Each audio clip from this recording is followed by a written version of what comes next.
Have you ever met someone who always seems calm under pressure? Someone who never loses control, who listens before they speak, and who somehow brings peace and clarity to every situation? I used to wonder, what makes people like that different? It's not that they don't feel emotions. They do. But they've mastered something most of us overlook, a quiet, invisible power called emotional intelligence. Today, I'll take you on a journey through the book Emotional Intelligence Habits by Travis Bradberry, a practical guide that reveals how small daily habits can strengthen the way we understand, manage, and express our emotions, and how that mastery can completely transform our relationships, work, and happiness. 1. What emotional intelligence really means. Emotional intelligence, or EQ, isn't about being nice or hiding your feelings. It's about recognizing, understanding, and managing emotions, both your own and those of others, in a way that helps you grow instead of react. Bradberry explains that while IQ determines what you can do, EQ determines how well you do it, especially when things get difficult. He breaks emotional intelligence into 4 core skills: self-awareness, self-management, social awareness, relationship management. And he reminds us, these aren't talents you're born with. They're habits you build. One decision, one reaction, one moment at a time. 2. Self-awareness, the habit of understanding yourself. It all begins with awareness. You can't change what you don't notice. Bradberry shares a story of a manager named Sarah. She was talented, but kept clashing with her team.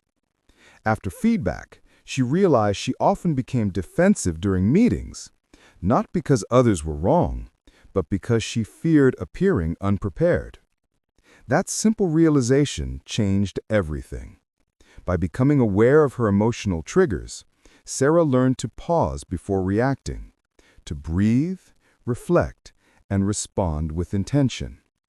That's self-awareness in action, and we can all practice it. Try this. When you feel anger or frustration rising, ask yourself, what am I really feeling beneath this? Fear? Insecurity? Stress? That inner question transforms emotion into insight.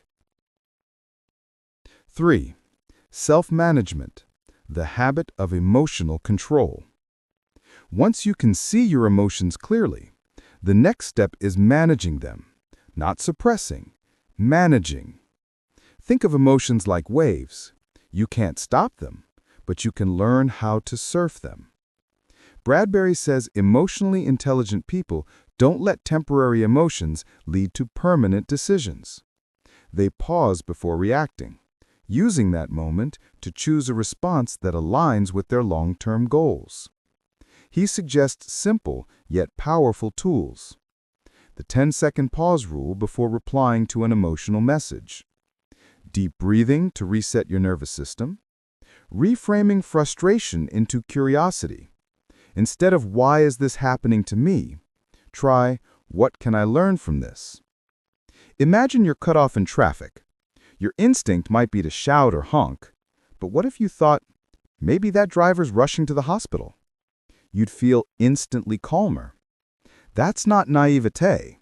That's emotional control.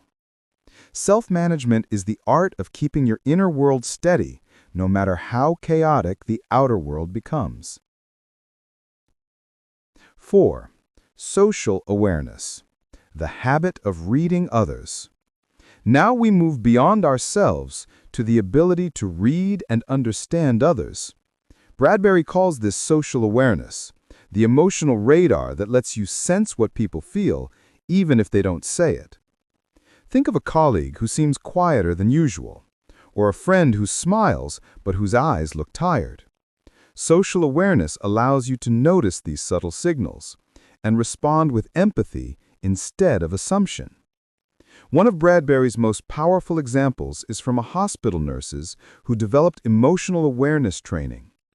By learning to read patients' emotional cues, not just medical symptoms, they reduced stress levels, built stronger trust, and even improved recovery rates. Empathy isn't just kindness, it's data. It gives you insight into human behavior and helps you connect with others authentically.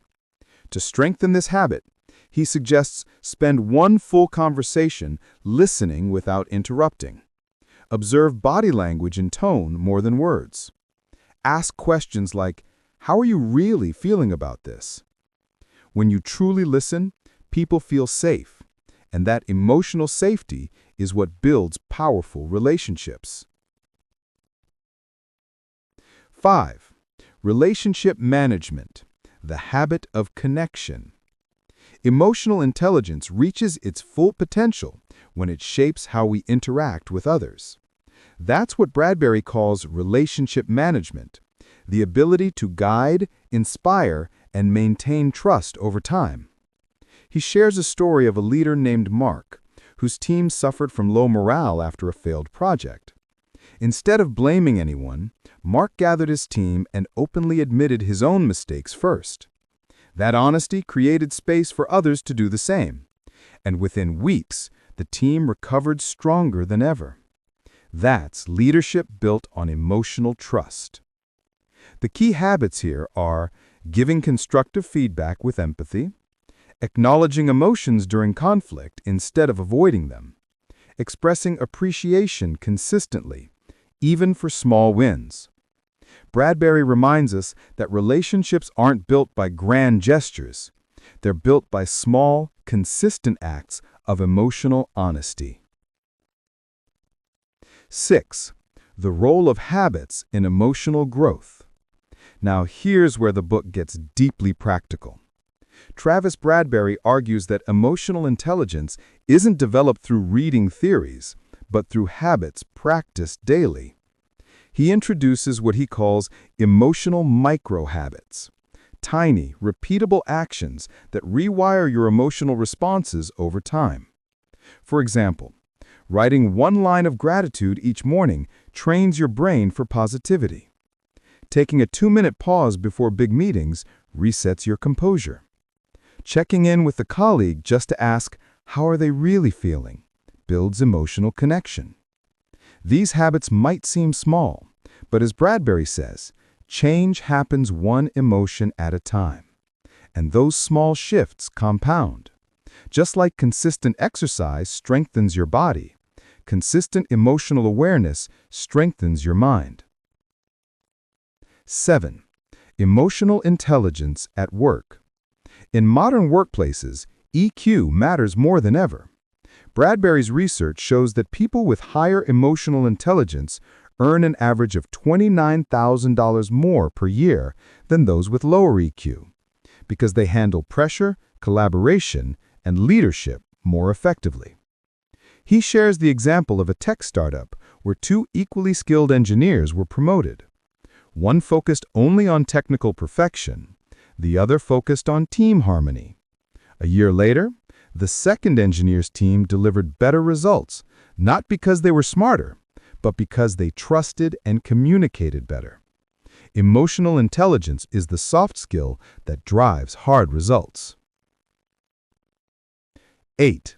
The science behind it. Bradberry explains that emotional intelligence is rooted in the brain's limbic system, the emotional center. When we react emotionally, that system fires first, often before our rational brain can think clearly. By building emotional habits, you strengthen the neural pathways that connect emotion and reason.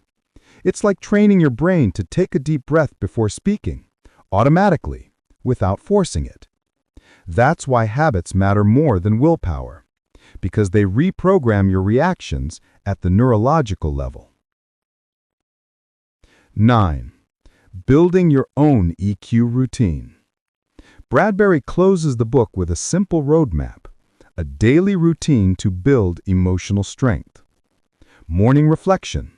Before checking your phone, take 1 minute to ask, What emotional tone do I want to bring into today? Midday reset. When stress builds, take a 2-minute breathing break. Remind yourself, this emotion is temporary. Evening review. Before bed, replay one emotional moment from your day. Ask, did I respond or did I react?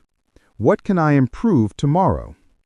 These small rituals anchor emotional intelligence in your daily rhythm. And over time, they reshape your identity, from someone who's controlled by emotions to someone who leads through them. 10. The emotional legacy. At the heart of emotional intelligence habits is a message both simple and profound. You can't control everything that happens to you, but you can always control how you respond. Bradberry reminds us that emotional mastery isn't about perfection, it's about progress. It's about noticing sooner, calming faster, and choosing wiser every time. So as you finish listening to this, ask yourself, what emotional habit will I start today? Will I listen more deeply? Pause before reacting? Express gratitude more often? Because wealth, success, and relationships, they all rise or fall on the quality of our emotions. And mastering them is the real science of living well.